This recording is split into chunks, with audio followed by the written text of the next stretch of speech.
არსებობს ხალხი, ვინც დღეს საქართველოში ქრისტიანობაში ახალ სექტებსა და მიმდინარეობებს ქმნის, საკუთარ წესებს იგონებს და ხალხი შეცდომაში შეყავს. არ დაუჯეროთ მათ. წარმოიდგინეთ ადამიანი, რომელიც აცხადებს, რომ უყვარს მუსიკა, მაგრამ უარს ამბობს ბგერების მოსმენაზე. ან მგზავრი, რომელსაც ოკეანის გადალახვა სურს, მაგრამ ზურგს აქსევს ხომალდს. ზუსტად ასე გამოიყურება დღეს იმ სექტანტებისა და ცრუ მასწავლებლების ლოგიკა, ვინც ამბობს, რომ სწამს ღმერთი, მაგრამ ეკლესია, საიდუმლოებები და მღვდელმსახურება არ სჭირდება. ჩვენი საქართველოს წმინდა სამოციქულო მართლმადიდებელი ეკლესია ხომ პირველ საუკუნოვანი უძველესი საძირკველი დგას.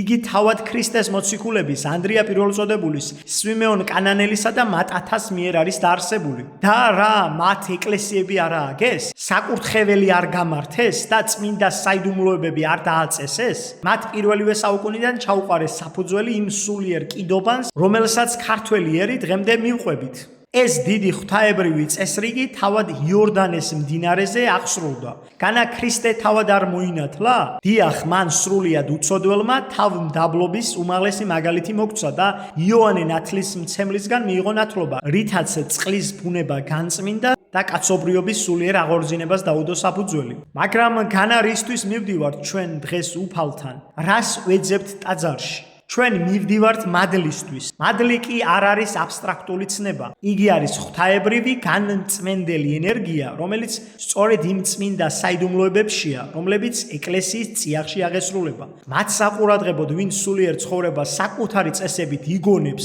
სახარება მკაფიო პასუხებს გვაძლევს.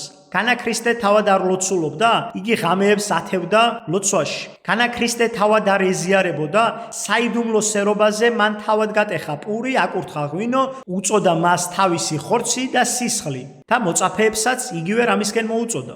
განა ქრისტე თავად არ მარხულობდა, მან 40 დღე გაატარა უდაბნოში მკაცრ მარხვაში. თუ კი თავად უფალმა შეასრულა ეს ყოველივე, როგორ ბედავს ადამიანი იმის თქმას, რომ ეს მისთვის საჭირო არ არის. ეს ყოველივე არის ერთიანი უწყვეტი ჯაჭვი, სამღვდელო დასი, რომელიც დღეს ტაძრებში მსახურობს, პირდაპირ ქრისტეს მოწაფეებს უკავშირდება.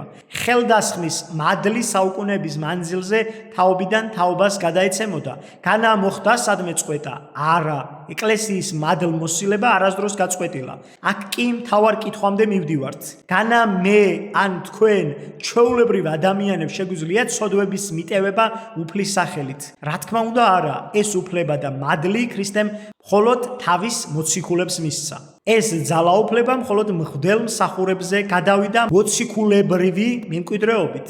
ჩვეულებრივ ერისკაცს არ აქვს უფლება საკუთარ თავს ან სხვას მიუტევოს ცოდვები. ამისათვის აუცილებელია აღსარების საიდუმლო და კანონიერი მღვდელი. ამიტომ განა ვინც ამ უწყვეტობას უარყოფს, ახალ სექტებს ქმნის და ამბობს, რომ ეკლესია და ზიარება ზედმეტია ქრისტიანია, თუ შენ უარყოფ მის მიერ დაარსებულ ეკლესიას, მის მიერ დატოვებულ საიდუმლოებებს და იმ გზას, რომელიც მან თავად გაიარა, მაშინ შენ ქრისტესაც უარყოფ. ნამდვილი ქრისტიანი თავმდაბლობით მიდის უფლის სახლში, რადგან იცის, რომ მხოლოდ ეკლესიის მადლმოსილ წიაღში აღსარებისა და წმინდა ზიარების გზით არის შესაძლებელი სულის გადარჩენა. უფალმა გაგახაროთ და გაგაძლიეროთ, უფალმა კეთილ გზაზე გატაროთ მუდამ.